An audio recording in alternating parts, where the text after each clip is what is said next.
मैं ये बात बहुत समय से ऑब्जर्व कर रहा हूं that mister Modi has lost his charm, ना सिर्फ देश में पर विदेश में। एज प्राइम मिनिस्टर उन्होंने शुरुआत में बड़ी कोशिश की, दुनिया भर में भ्रमण करके किसी तरह देशों को अपना मित्र बनाने के लिए। क्योंकि याद रहे कि जब वो प्रधानमंत्री 2014 में बने थे, उससे पहले he was known famous for 2002 Gujarat rights. ये याद रहे कि दुनिया में विकसित देशों की सूची में उनको जगह नहीं मिलती थी। चीन जैसे देश को छोड़ के वेस्टर्न वर्ल्ड उन्हें अपने पास आने नहीं देता था। तो जब खुद घूमते हैं 12 करोड़ की मर्सिडीज में, मतलब भिक्षा मांगकर यहाँ पर फॉरेन टूर भी कर लिए और डिजिटल कैमरा भी खरीद लिया डिजिटल कैमरा के रिलीज होने से पहले। और नरेंद्र मोदी अपने आप को गरीब ही नहीं, बहुत गरीब परिवार का बताते हैं। मित्रों, मैं बचपन में रेल के डिब्बे में चाय बेचता था। वाह क्या फकीरी है। वो भगवान है हमारे, हम उनकी पूजा करते हैं। सच तो ये है दोस्तों कि ये लोग हमारे हिंदू धर्म को ही तोड़ने मरोड़ने लग गए अपने नफरतखोर एजेंडा को फैलाने के लिए। एक बात का बहुत शिद्दत से एहसास हुआ है कि फॉरेन पॉलिसी हमारी कुछ गड़बड़ हो गई है, क्योंकि हमारे साथ जो वर्ल्ड कम्युनिटी है वो नहीं खड़ी हुई। और न सिर्फ ये कि नहीं खड़ी हुई, ये भी लगा कि वो पाकिस्तान के साथ खड़े हैं। और ये भी लगा कि इतनी जो लगातार विदेश यात्राएं चल रही हैं हमारे प्रधानमंत्री की, वो बिल्कुल नाकाम है, उनका कोई असर नहीं है। हमने कोई नया दोस्त नहीं जीता है, पुराने दोस्त गंवाए हैं। और इसी के साथ साथ जो हमारे जियोपॉलिटिकल इंटरेस्ट हैं, उसमें दूसरे लोगों ने जुर्रत कर ली है टांग अड़ाने की और उसको बायलैटरल से एक फसाद ऐसा बनाने की जिसमें कोई भी आकर के बोल सकता है।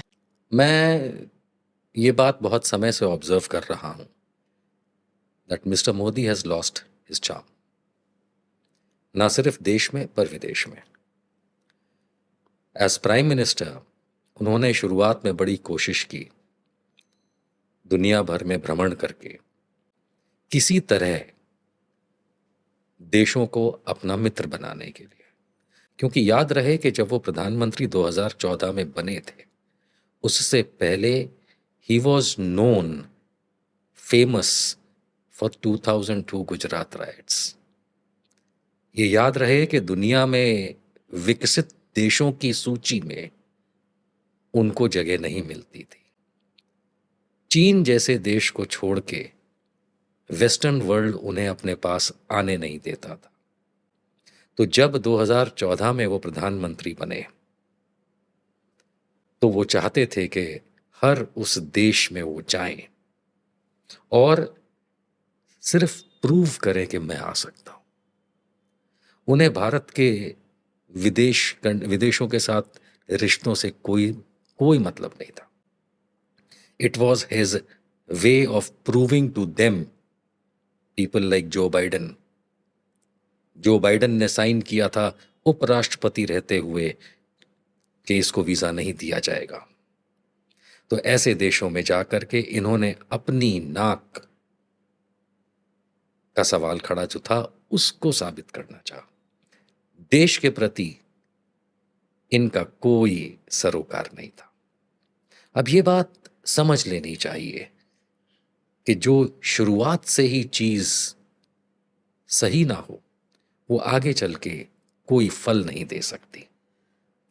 इन्होंने हर देश जो गए और कोशिश आपको दिखाई कि हम बहुत कुछ कर रहे हैं, देशों के साथ संबंध भारत के अच्छे बना रहे हैं, ये मेरे ख्याल से एक भ्रम था। क्योंकि विदेश नीति जो होती है वो प्रधानमंत्री नहीं चलाता, देश नीति प्रधानमंत्री चलाता है। विदेश नीति के लिए धुरंधर विदेश मंत्री होते हैं, पहले भी रहे, अब का पता नहीं। लेकिन चाहे सुषमा स्वराज जी हों, चाहे अभी जयशंकर जी हों, ये विदेश मंत्री के बजाय विदेश सचिव का रोल प्ले करते हुए मोदी जी के लिए दिखते हैं। और इन्होंने जो शुरुआत से अपनी इमेज बिल्डिंग की कोशिश की, वो ना पहले इनकी चल पाई थी ना अब चल पाई। आपने बहुत बारीक साइको एनालिसिस किया कि क्योंकि उनको बहुत सारे देशों ने मना कर दिया था, क्योंकि क्राइम अगेंस्ट ह्यूमैनिटी हुआ था 2002 में गुजरात दंगों में, तो इस वजह से ये उनका एक पर्सनल ईगो था कि देखो मैं आ सकता हूँ और मैं आके दिखाऊंगा, तुमने मुझे मना किया लेकिन फिर भी मैं आऊँगा। बजाय इसके कि एक ईगो ये होता है कि ठीक है मुझे मना किया गया था, मैं अब प्राइम मिनिस्टर बन गया हूँ, तुम चाहोगे बुलाओगे तो भी मैं नहीं आऊँगा, बजाय इस तरफ जाने के कि मैं आ सकता हूँ लेकिन मैं नहीं आऊँगा, मैं भूखा नहीं हूँ तुम्हारे आने का। There was a उनके reason. उल्टा हुआ। There was a reason for that. There was a reason कि जो एक अच्छा आदमी करता कि तुमने मुझे मेरा तिरस्कार किया तो अब मैं नहीं आऊंगा, लेकिन गिल्ट, हम स्टार्ट करेंगे गिल्ट से। मिस्टर मोदी को गिल्ट था, है और रहेगा। जब तक यमराज के घोड़े पे भी या भैंसे पे भी बैठ के वो साथ में सोचते हुए विश्व का दुनिया का भ्रमण करेंगे, गिल्ट तो रहेगा, क्योंकि उन्होंने करवाया था। उन्होंने करवाया था, अटल बिहारी वाजपेयी के कहने पे करवाया था। तो अगर कोई व्यक्ति एक गुनाह करता है, कितना ही मेकअप कर ले, जहन में वो बात हमेशा रहती है। लेकिन ऐसा ना करके वो सिर्फ चीन के पास चले जाते। मुझे बहुत अच्छे से याद है, मैं तो तब गुजरात में ही रहता था और इनसे मेरी डीलिंग्स हुआ करती थी department of science and technology की, क्योंकि ये मंत्री थे उसके। चाइना का पूरा सपोर्ट लिए हुए थे एज द चीफ मिनिस्टर। पूरी तरह से चाइना के लिए ये दंडवत हो चुके थे। चाइना के साथ इनका बड़ा क्लोज उसी समय से है। बहुत समय से इन्होंने चाइना से टेक्नोलॉजी लेना, चाइना से गुजरात को सो कॉल्ड डेवलप करने के लिए पैसा लेना, चाइना से सो कॉल्ड गुजरात के डेवलपमेंट के लिए इक्विपमेंट लेना, कंपनियों का इन्वेस्टमेंट करवाना, ये तो बहुत पुराना इनका एज चीफ मिनिस्टर खेल था। लेकिन जैसा आपने हाईलाइट किया कि तिरस्कार का बदला, मान लीजिए कि मिस्टर मोदी को लगा कि मेरा तिरस्कार हुआ, तो वो तिरस्कार का बदला लेने नहीं गए। ये एक आदत होती है कई सेल्फ सेंटर्ड लोगों में कि यदि कोई मेरा तिरस्कार करेगा तो फिर मैं जाके दिखाऊंगा कि देख, जिसे कहते हैं ना, एक वो कहीं मैंने एक वीडियो देखा था कि अमेरिका कौन, क्या औकात है उसकी। वो आजकल के लड़के इसी चीज को समझते हैं। क्यों? क्योंकि साइकोलॉजिकली हिप्नोटाइज्ड है वो। साइकोलॉजिकली मिस्टर मोदी ने यही कोशिश की थी। अमेरिका कौन, क्या औकात तुम्हारी, देखो मैं आ गया, तुमने मना किया था। इंग्लैंड कौन, फ्रांस कौन, जर्मनी कौन। ये जो उनका एक ईगो, और ये बहुत ईगोइस्टिक व्यक्ति है शुरू से, एज चीफ मिनिस्टर ही नहीं, उससे पहले से। और ईगोइस्टिक लोग होने भी चाहिए, ना सिर्फ पॉलिटिक्स में, बिजनेस में। ईगो होना बुरी बात नहीं है, लेकिन उसका इस्तेमाल या किस टाइप का ईगो है वो ज्यादा इंपॉर्टेंट है। He utilized his ego to become a good politician, but he became a dirty politician. एक फिल्म आई थी डर्टी पिक्चर, ये उसकी विद्या बालन है मिस्टर मोदी। करते हैं। क्या नाम बताएं? योगी साहब, मेरा मंगल वाजपेयी है। मंगल वाजपेयी है। यहाँ लोडर का काम करवाते हैं। साथ ही साथ ये बीजेपी एमएलए महेश त्रिवेदी के लिए वॉलंटियर भी करते हैं। ये उम्मीद जता रहे थे कि बीजेपी इस बार 400 पार करेगी। चुनाव में किसका माहौल है? बीजेपी जीतेगी, बीजेपी जीतेगी 400 के ऊपर। लेकिन जैसे जैसे बात आगे बढ़ती है, मंगल अपनी परेशानियों के बारे में बताते हैं। वो बताते हैं कि उनके पास बिजली नहीं, सीवर की व्यवस्था नहीं। हमारे पास बिजली नहीं है घर में, हमारे पास लैट्रिन घर में नहीं है, हमारे पास सीवर व्यवस्था नहीं है। उन्होंने बीजेपी एमएलए महेश त्रिवेदी को कई बार कहा, हमने महेश त्रिवेदी से भी कई बार कहा कि 20 फुट पाइप पड़ना है, तो अगर पड़ जाए तो हमारे घर की सीवर व्यवस्था बन जाए। नहीं बन पाई। उन्हें कुछ भी नहीं मिला और ना ही उन्हें कुछ मिलने की उम्मीद है। त्याग तपस्या की मूर्ति है कि कुछ नहीं मिला, लेकिन उसके बावजूद कोई शिकायत नहीं है और ना कोई उम्मीद है मिलने की। और ना उम्मीद है मिलने की। लेकिन फिर भी वो खुद को भाजपा का भक्त कहते हैं। लेकिन ये तो कहा जाता है ना कि भूखे पेट ना होए भजन गोपाला। इस पर मंगल वाजपेयी जवाब देते हैं कि ऐसा कुछ नहीं है, आदमी बालू खाकर भी पेट भर सकता है, यानी कि मिट्टी खाकर भी पेट भर सकता है। सब हो जाता है अगर संत चाह लेगा, अगर संत चाह लेगा तो सब हो जाता है। बालू खा के पेट भर लेता है। इन्हें कोई शिकायत नहीं है। प्रधानमंत्री मोदी को ये परमात्मा मानते हैं, उनकी पूजा करते हैं। ऐसा कैसे हो सकता है कि एक पॉलिटिशियन को लेकर लोग इतने अंधे हो गए हैं? और ये इकलौते नहीं है, मैंने पिछले वीडियो में आपको उसके कई और उदाहरण दिए थे। बीजेपी के टिकट पर तो कुत्ता भी खड़ा हो जाए हम जिता देंगे। ये सच है, अगर कुत्ता भी आएगा उसको भी जिताएंगे। ये तो फिर अंधविश्वास नहीं, भक्त हैं, अंधविश्वास नहीं है, हम भक्त हैं। नहीं, महंगाई मेरे हिसाब से कोई ज्यादा नहीं हुई।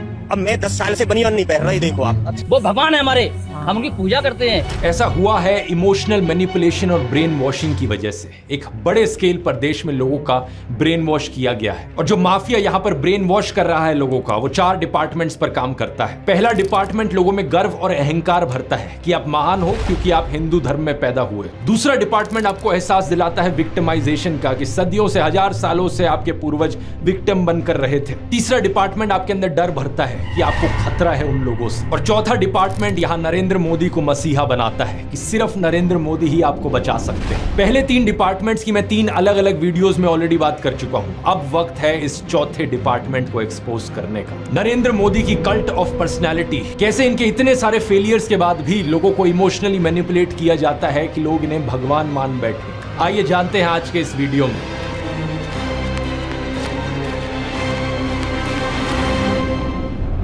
जून 2000 नरेंद्र मोदी के ऊपर ये एक बायोग्राफी थी। इस किताब में लिखा गया कि कैसे नरेंद्र मोदी जब 6 साल के थे, वडनगर रेलवे स्टेशन पर गुजरात में वो चाय बेचा करते थे। ये चाय बेचने वाला किस्सा तभी से लेकर नरेंद्र मोदी की संघर्ष की कहानी का ये एक मेजर टॉकिंग पॉइंट रहा है। 2015 में जब टाइम मैगजीन ने प्रधानमंत्री मोदी का इंटरव्यू लिया तो उन्होंने बताया कि कैसे वो एक बहुत गरीब परिवार से आते थे, कैसे बचपन में वो चाय बेचा करते थे रेलवे स्टेशन पर। इनकी एग्जैक्ट लाइनें सुनिए। मैं पॉवर्टी में पैदा हुआ हूँ, बचपन में मेरा पूरा बचपन पॉवर्टी में बीता है। मेरे लिए पॉवर्टी एक तरीके की पहली इंस्पिरेशन थी मेरी जिंदगी में। लेकिन कितनी सच्चाई है इन बातों में, बहुत से लोगों ने टाइम टू टाइम सवाल उठाए हैं। जैसे कि नरेंद्र मोदी के बचपन की ये फोटो देखिए। वे 1950 यानी 1950 में पैदा हुए थे। क्या उस समय किसी गरीब परिवार में पैदा हुए बच्चे के पास ऐसे कपड़े होंगे? जरा खुद ही सोचकर देखिए। सूट तक पहन रखे हैं इन्होंने अपनी बचपन की फोटोज में। मैं खुद 1994 में एक मिडिल क्लास फैमिली में पैदा हुआ हूं, लेकिन मेरी तो बचपन की ऐसी कोई फोटो नहीं मिलेगी आपको जिसमें मैंने कोई सूट पहन रखा हो। और नरेंद्र मोदी अपने आप को गरीब ही नहीं, बहुत गरीब परिवार का बताते हैं। इंडिया टुडे ने इनकी पुराने घर की एक फोटो पब्लिश करी थी, स्क्रीन पर देखिए। बहुत बड़ा घर नहीं है, लेकिन क्या आपको ये 1950s के किसी बहुत गरीब परिवार का घर दिखता है? परिवार में नरेंद्र मोदी के 5 भाई और 1 बहन है। 2 साल पहले नरेंद्र मोदी के छोटे भाई प्रहलाद मोदी ने कहा था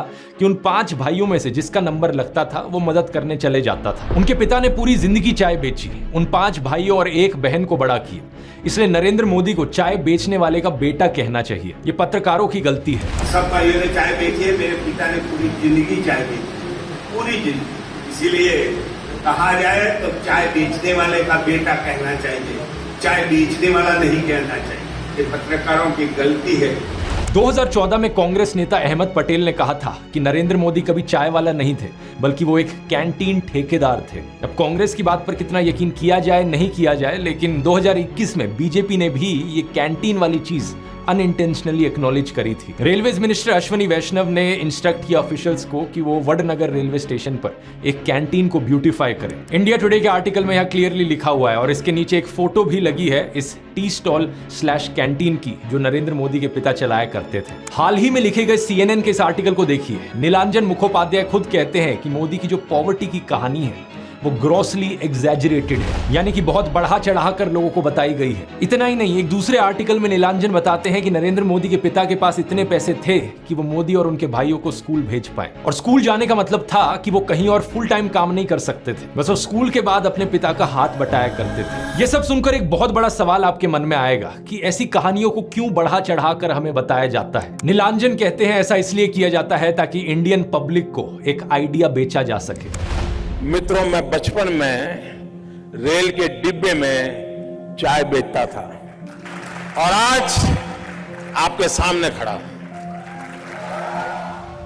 कोई भी इंसान अगर समझदारी से सोचे तो वो जानता है कि इस बात से फर्क नहीं पड़ता। एक अच्छा नेता गरीब परिवार से भी आ सकता है और अमीर खानदान से भी आ सकता है, और यही चीज कही जा सकती है एक बुरे नेता या डिक्टेटर के बारे में भी। उदाहरण के तौर पे बात करें, कंपनियों को इससे फायदा हुआ और आम जनता को नुकसान। पिछले 10 सालों में प्रधानमंत्री मोदी के मित्र जैसे कि गौतम अडानी भरपूर तरीके से अमीर बनते रहे और देश के 80 करोड़ गरीब लोगों को 5 किलो मुफ्त अनाज लेने पर मजबूर कर दिया गया। बेरोजगारी और महंगाई ने गरीब लोगों की कमर तोड़कर रख दी है आज के दिन। अब तो ऐसी सिचुएशन आ चुकी है कि नरेंद्र मोदी खुद को गरीब परिवार का बताते हुए जिन राहुल गांधी को एलीट वर्ग का प्रोजेक्ट करते थे, युवराज कहते थे, आज वही राहुल गांधी खुल्लम खुल्ला गरीबों को कह रहे हैं कि वो गरीबों के हैं और नरेंद्र मोदी अडानी अंबानी जैसे अमीर सेठों के हैं। अडानी को बिना मजदूरी बिना कुछ लाखों करोड़ रुपए देते हैं तो कहते देखो देखो देखो विकास हो रहा है।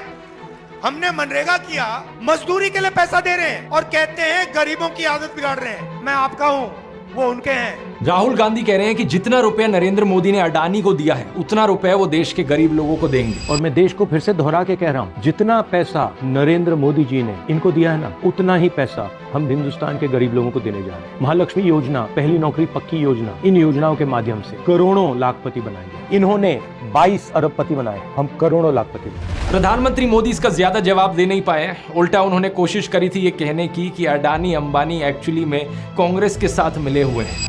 शाहजादे घोषित करें इस चुनाव में ये अंबानी अडानी से कितना माल उठाया है।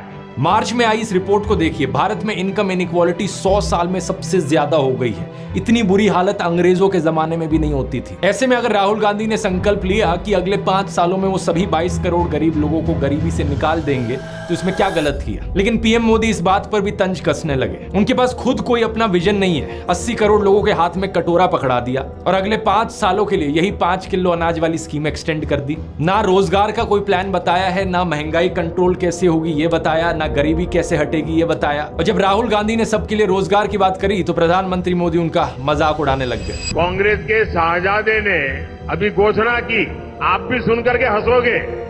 सुनाऊं? जोरों से हंसना पड़ेगा आपको। और आपको ये भी मालूम कि ये टेम्पो में पैसा देते हैं, क्या ये आपका पर्सनल एक्सपीरियंस है क्या? फरवरी 2020 में गुजरात में नमस्ते ट्रंप इवेंट हुआ था तो गरीबों को छुपाने के लिए एक 1600 फुट लंबी दीवार बनाई गई थी। जरा खुद सोचकर देखो, 1995 से लेकर 2020 25 साल से गुजरात में बीजेपी की सरकार थी, जिनमें से 3 बार तो खुद नरेंद्र मोदी ही चीफ मिनिस्टर थे, लेकिन इनसे गरीबी नहीं हटाई गई, उल्टा ये गरीबों को छुपाने लग गए। G20 समिट के समय दिल्ली में भी यही हुआ था। कुछ बस्तियों को हरे पर्दे के पीछे ढक दिया गया था, यानी कि इन गरीब लोगों की मूवमेंट को भी रिस्ट्रिक्ट कर दी।